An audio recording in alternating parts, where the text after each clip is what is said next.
subconsciously do everything in its power to pull you back down to their level. They will mock your discipline.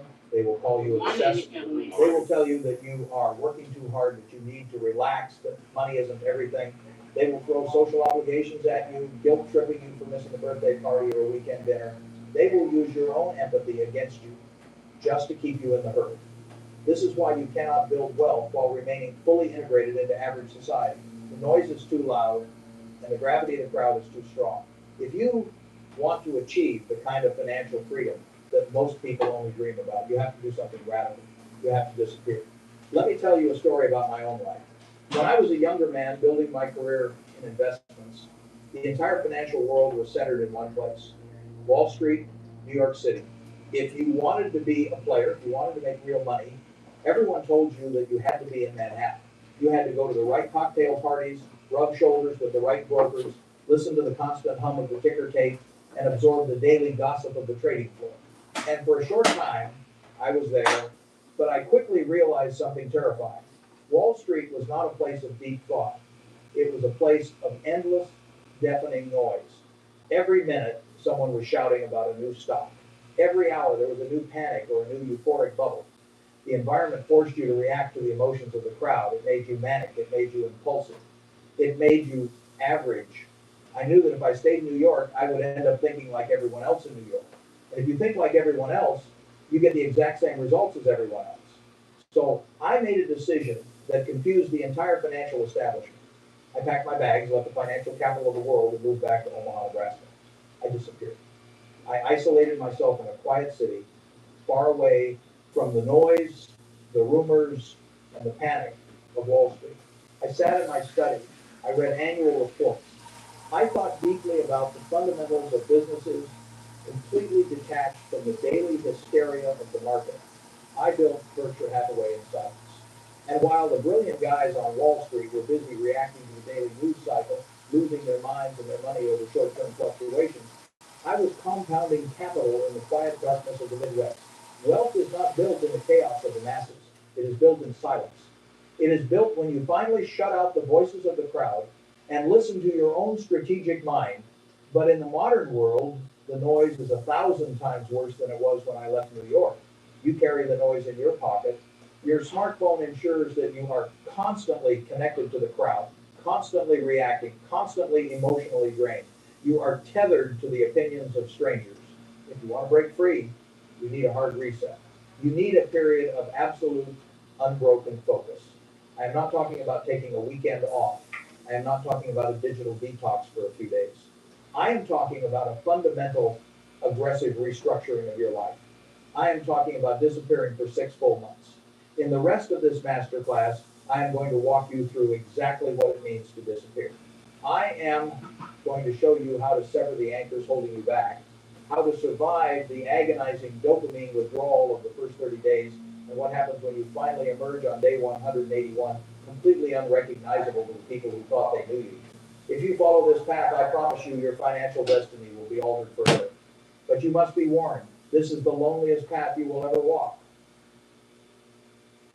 When I tell you that you must disappear, I need you to understand exactly what I mean. I am not telling you to quit your job tomorrow, abandon your family, and move to a cabin in the woods. You still have responsibilities. You still have bills to pay. The disappearance I am talking about is not a physical relocation. It is a psychological vanishing act.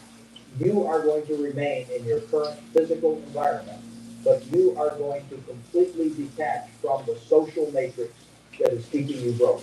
The first and most critical step of this reset is understanding the ego trap. Most people fail at changing their lives before they even begin, and they fail because of their ego.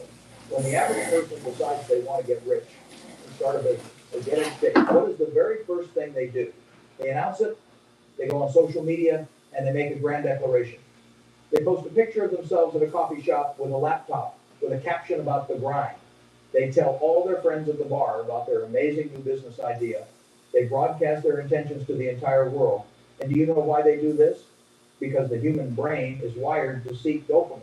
When you announce a goal and people hit the like button or tell you how proud they are, your brain releases the exact same dopamine as if you had actually achieved the goal. You get the chemical reward of success without having to do any of the grueling, lonely work. And once you get that cheap dopamine hit, your motivation to actually build the business vanishes. You have already received the applause. This is the ego trap. And it is the reason why 99% of people never follow through on their plans. If you want to join the 1%, you must do the exact opposite. You must become a ghost. Rule number one of the 6-month reset is absolute silence. Stop announcing your moves. Stop telling your coworkers about your side hustle. Stop posting motivational quotes on your social media. In fact, delete the social media apps from your phone entirely. Your business plan does not need the validation of people who are broke. Your financial future does not require the approval of people who are trapped in the exact same rat race you are trying to escape. The element of surprise is the most powerful weapon a builder has. When you build in the dark, nobody can criticize your half-finished foundation. Nobody can project their own fears and insecurities onto your ambition. You protect your mental energy by keeping it entirely to yourself. Let them think you are boring. Let them think you have lost your edge. Let them assume whatever they want. Their assumptions do not pay your mortgage, and their opinions do not build your wealth. Now, you might be asking, why exactly 6 months? Why not 30 days? Why not a year? 30 days is a diet. 30 days is a temporary sprint. It is long enough to lose a few pounds, but it is completely insufficient to change the financial trajectory of your life. On the other hand, a year is too long for the human mind to conceptualize when making a radical behavioral shift. You will lose urgency. 6 months is the perfect scientifically backed window. It is exactly 180 days. From a biological standpoint, it takes roughly 6 months to completely rewire the neural pathways in your brain. It takes 6 months to physically break your dopamine addiction to the constant stimulation of your smartphone and replace it with the slow, deep satisfaction of focused work. Furthermore, 6 months is the exact amount of time required to go from absolute zero to highly competent in any high-income skill. Whether you are learning to read financial statements, learning to write code, mastering digital marketing, or analyzing real estate markets, 180 days of deep, uninterrupted evening focus will put you in the top 10% of that field. But the most important reason for the 6-month timeline is the law of compounding. Compounding is the eighth wonder of the world. It is how Berkshire Hathaway grew into a billion-dollar empire, but compounding does not just apply to money, it applies to effort. During the first 2 months of your disappearance, you are going to put in massive amounts of work, and you are going to see absolutely zero results. You will read books, you will study markets, you will build prototypes, and your bank account will not move a single inch. This is where the weak people quit. They expect linear returns, but in month 3, you will notice a shift in your understanding.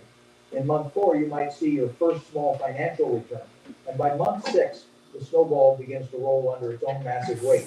The skills you have stacked on top of each other begin to generate exponential value, but you will never reach month 6 if you do not fiercely protect your environment. Which brings us to the most painful and most necessary part of this entire process. You cannot take everyone with you to the top. If you want to survive the 6-month reset, you are going to have to make some brutal decisions about the people standing right next to you. There is a universal law of human behavior that you cannot escape, no matter how disciplined you think you are. You are the exact average of the 5 people you spend the most time with. You will earn the average of their income. You will possess the average of their ambition, and you will adopt the average of their excuses. If you surround yourself with 5 people who are broke, complaining, and terrified of taking risks, I absolutely guarantee that you will be the 6th. This brings us to the 3rd and easily the most painful phase of your 6-month reset. The brutal audit. If you are going to disappear and build your financial foundation, you cannot drag your current social circle into the laboratory with you. Imagine that your ambition, your intellect, and your work ethic are the engine of a massive ship. You can build the most powerful engine in the world, but if the anchor is firmly dropped at the bottom of the ocean, that ship is not moving a single inch. Your toxic habits are not your only anchors. The people you spend your time with are the heaviest anchors of all. When you begin this 6-month reset, you are going to encounter 3 specific types of anchors. You must learn to identify them immediately. The first anchor is the Friday night friend. This is the person who only values you for your ability to entertain them. When you tell this person that you cannot go out drinking on Friday night because you are staying home to read a financial report or write code, they will not support you. They will try to make you feel guilty. They will say things like, you have changed. You don't know how to have fun. You are taking life too seriously. You must understand that they are not saying this because they miss your company. They are saying this because your sudden display of discipline makes them feel incredibly guilty about their own laziness. They need you to be at the bar with them, wasting your time and your money, so they don't have to face the reality of their own wasted potential. The second anchor is the complainer. This person is a professional victim.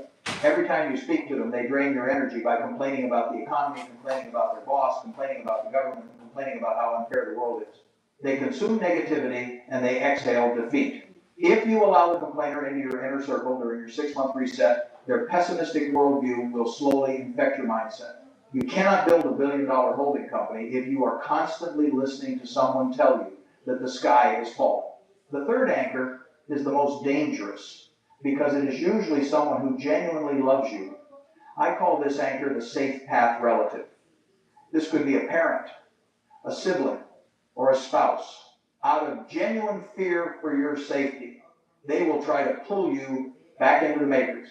When you take a risk, or when you sacrifice your free time to build an asset, they will tell you to be realistic. They will tell you to just get a secure job, keep your head down, and wait for retirement. Their intentions are good, but their advice is absolutely lethal to your freedom. My brilliant partner, Charlie Munger, had a very specific, ruthless rule when it came to dealing with anchors. Charlie said, if you identify a toxic person in your life, you must cut them out immediately, and you must do it without a single apology. Now, this sounds incredibly harsh. Society tells you that you must be accommodating, that you must be loyal to your childhood friends, even if they are dragging you down. But let me ask you a question. How can you possibly help anyone else if you yourself are drowning? You cannot pull a drowning man out of the quicksand if you are standing right in the middle of it with him. You have to get to solid ground first.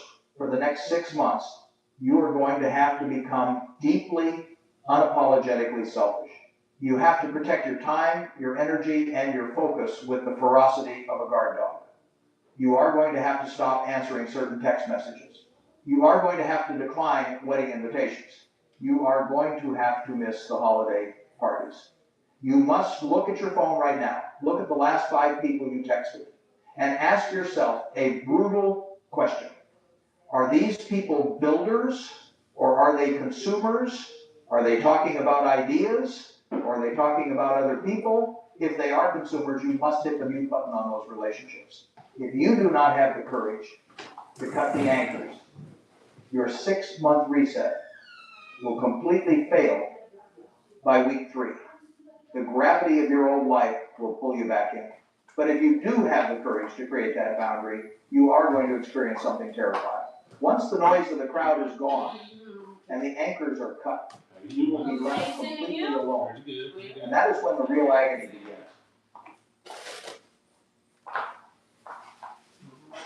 Same thing.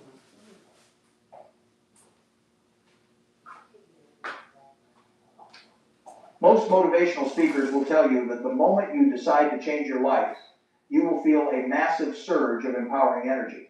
They tell you that you will sit down at your desk, filled with inspiration, and immediately start building your empire. But I am not a motivational speaker, and I am not here to lie to you.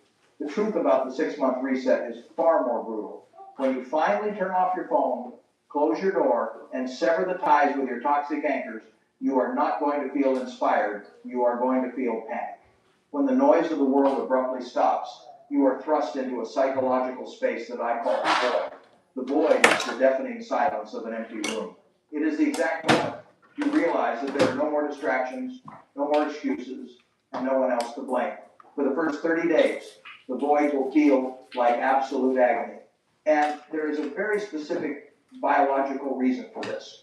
For the past decade, your brain has been deeply conditioned to receive an artificial chemical hit of dopamine every 3 minutes. You get it from scrolling through infinite social media feeds, from checking the news cycle, and from the constant pinging of text messages. Your brain has become addicted to this cheap, effortless stimulation. When you suddenly remove all of those triggers, your brain enters a state of literal chemical withdrawal. You will sit down at your desk with a financial report or a blank document for your business plan, and within 5 minutes, your hand will automatically twitch, reaching for a phone that isn't there. Your chest will feel tight. You will experience an overwhelming, irrational urge to turn on the television just to have some background noise, just to hear another human voice. You will feel intense FOMO. The fear of missing out. You will imagine your friends having the time of their lives at the bar while you are sitting alone in the dark. This is the crucible. This is the exact moment where the 99% break. They reach the void, they feel the agonizing discomfort of the silence, and they immediately surrender. They turn the television back on. They text the toxic friend. They run back into the warm, comfortable embrace of the crowd. If you want to survive the void, you must completely reframe how you view the act of being alone. In the English language, there are two distinct words that describe being by yourself. The first word is loneliness. Loneliness is a state of profound suffering. It is the feeling that you are isolated against your will. It is the belief that the crowd is having a massive party and you are not invited. Loneliness is a state of emotional weakness. The second word is solitude. Solitude describes the exact same physical reality. You are still sitting alone in an empty room. But the psychological state is entirely different. Solitude is a state of immense power. It is a choice. It is the conscious decision to isolate yourself in order to achieve a higher objective. Solitude is the laboratory where billionaires are built. It is the only place in the universe where the noise of the crowd is finally quiet enough for you to actually hear your own thoughts. For the first time in your life, you are not reacting to the agenda of the news anchor or the agenda of your boss or the agenda of your friends. You are finally alone with your own strategic mind. When you embrace solitude, something miraculous happens to your brain.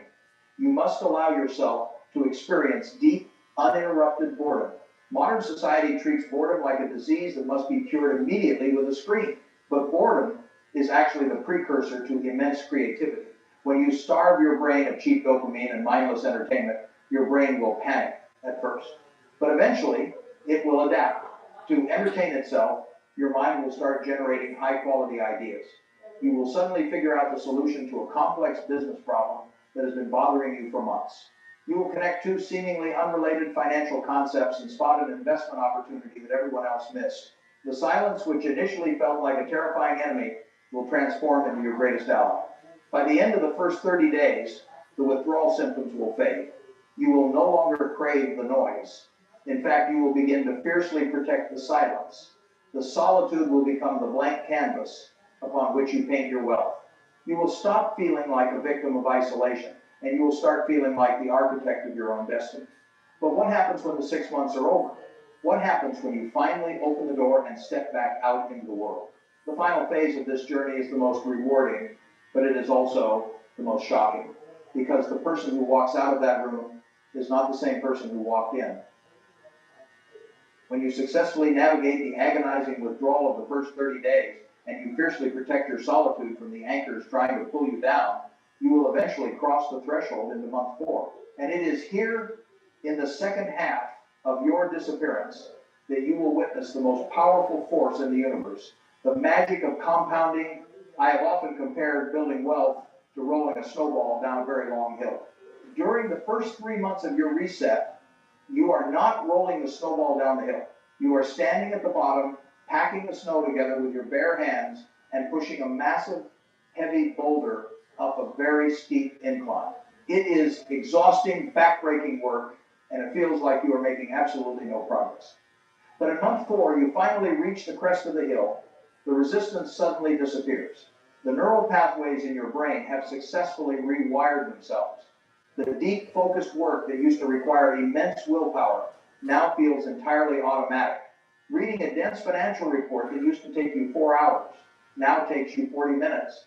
The complex coding language that looked like absolute gibberish in week 1 suddenly clicks together and makes perfect sense. Your emotional control compounds as well. You no longer feel a spike of anxiety when your phone doesn't ring. You no longer feel the desperate need to check social media to validate your existence. You have developed the quiet, unshakable confidence of a man who is entirely self-reliant, and as your skills and your discipline compound, your capital finally begins to follow. The guy business, you spend 3 months living in the dark, then they get to the first 20 customers, then it's 10, then it's 50 days. The snowball is finally rolling down the hill, gathering massive speed with every passing day. And then, the calendar turns. You wake up on day 189, you're 6 months old, you stand in front of the mirror. And while your physical face might look exactly the same, the aura you project is completely different. You have done what 99% of the human population will never have the discipline to do. You have mastered your own mind. Now the time has come for re-entry. You decide to accept an invitation to dinner with your old circle of friends, the Friday night friends, the complainers, the people you had to put on mute to survive the reset. You sit down at the table, and within 5 minutes, you will experience a profound, shocking realization. They will start talking, they will complain about their terrible bosses, they will gossip about celebrities, they will make the exact same excuses for their financial failures that they were making 6 months ago. And as you listen to them, you will feel an overwhelming sense of distance. You will realize that you don't fit in anymore. Their jokes will not seem funny, their problems will seem entirely trivial, because you now possess the mindset to know that their problems are completely self-inflicted. Many people view this moment of realization as a tragedy.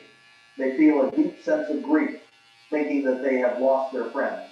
But I am here to tell you, from the perspective of a man who has lived almost a century, that this is not a tragedy. It is the greatest victory of your life. You have not lost your friends. You have simply outgrown the matrix. You have graduated. You cannot expect a high school student to understand the curriculum of a university professor, and you cannot expect consumers to understand the mindset of a builder. You will leave that dinner table, and you will walk out into the night feeling lighter than you have ever felt in your entire life. You are free. You are no longer bound by the gravity of the crowd. You have built the skills, the discipline, and the foundation to spend the rest of your life answering to no one but yourself. So, as we bring this masterclass to a close, my final message to you is very simple. I am not asking you to buy a course. I am not asking you to invest in a specific stock. I am asking you to buy back your own life. Do not wait for the new year. Do not wait for Monday. The reset begins tonight. Look at your calendar and cancel your weekend plans. Pick up your smartphone and delete the applications that are stealing your future. Say no to the people who are anchoring you to mediocrity. Embrace the void. Fall in love with the silence. Disappear into the darkness. Put your head down and do the work. And 6 months from now, when you finally emerge, you won't need to announce your success to anyone. Your results will make all the noise for you. Thank you for listening. I will see you on the other side. They often ask me, usually in the quiet corners of crowded shareholder meetings or over a simple steak dinner when the cameras are finally turned off, Warren, what is the secret? They lean in, expecting a complex mathematical formula, a hidden Wall Street algorithm, or a piece of insider information that only the chosen few possess. But as I sit here tonight, with nearly a century of life reflected in the polished mahogany of this old desk, I'll tell you a truth that most people find deeply disappointing. Success is not a secret. It is not magic. It is simply a series of deliberate choices made in the complete absence of an audience. Over the decades, I've watched the world change immensely. I've seen global markets crumble overnight, massive empires rise from dusty garages, and 1,000 sure things turn to absolute dust.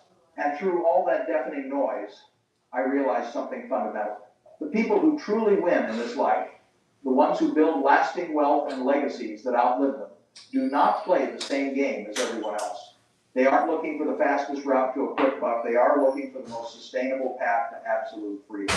Tonight, listening to the rain drumming against the windows of my office here in Omaha, I'm reminded of a conversation I had many decades ago about the compounding of character. You see, money is just a scoreboard. The real game is played entirely in the mind and the heart. I have distilled everything I've learned, every triumph, and every bruising, painful failure into 7 fundamental rules for ultimate success. These aren't just tips for your stock portfolio. They are the bedrock for a life of true wealth. Most will hear these words and immediately go back to their daily distractions. But you're still here. And that tells me you are finally ready to listen. Let's begin with the very first rule, the one that definitively separates the leaders from the blind followers. It's about where you look for your validation. Let's talk about the inner scorecard. Imagine you have a choice. You can be the world's best lover, but everyone thinks you're the worst. or you can be the world's worst lover that everyone thinks you're the best. Which do you choose? That simple question defines exactly how you will live your life. Most people out there are entirely obsessed with the outer scorecard. They buy things they do not need, with money they do not have, simply to impress people they do not even like. They desperately want the applause of the crowd. But the crowd is fickle. The crowd does not pay your bills. And the crowd certainly won't be there holding your hand when you are facing your darkest, most difficult moments. True wealth, the kind of wealth that lets you sleep perfectly soundly at night, comes only from an inner scorecard. It means having standards for yourself that are infinitely higher than what the world expects of you. When you make a decision, whether it is a stock investment, a complex business deal, or even choosing a life partner, you must ask yourself one critical question. Does this align with my deep, unshakable truth? If the world praises you for a terrible decision, you still lose. If the world fiercely criticizes you for a brilliant decision, you still win. The day you finally stop caring about what the gallery thinks is the very day you become a truly dangerous force in the market. It is the day you stop playing their rigged game and start quietly building your own empire. That is rule number one. Master yourself, ignore the noise of the crowd, and always keep your own score. Let's move to the second rule. The art of absolute subtraction. We live in a world that completely glorifies busyness. People walk around wearing their exhaustion like a badge of honor. They genuinely believe that motion equals progress. But motion without direction is just a rocking chair. It burns a tremendous amount of energy, but it gets you absolutely nowhere. Most people suffer from the disease of addition. They think success is about saying yes to every single opportunity that crosses their desk. But the truly dangerous individuals, the ones who build real empires, say no to almost everything. I often give young investors a specific thought experiment. Imagine that you are handed a lifetime punch card. This card only has 20 slots on it. Every time you make a major financial or career decision, you punch a hole in the card. But here is the catch. Once you punch all 20 holes, your card is confiscated and you are forbidden from making any more decisions for the rest of your life. If you knew you only had 20 bullets for your entire time on this earth, you would not swing at every pitch. You would become incredibly, brutally patient. You would wait for the absolute perfect opportunity. And when it finally arrived, you would bet heavily. You see, your biggest enemies in life are not the bad ideas. You are smart enough to avoid those. Your absolute biggest enemies are the good ideas. The project that is mildly interesting, the side hustle that pays a little bit of money, these good ideas are incredibly seductive. They drain your cognitive bandwidth, and they leave you with absolutely no energy for when the truly great idea finally appears. Every time you say yes to a merely good idea, you are silently murdering a great one. You must become a ruthless assassin of your own distractions. Guard your punch card with your life. Rule number 3. The absolute necessity of emotional. I'm gonna start it. I'm gonna start it. I'm gonna start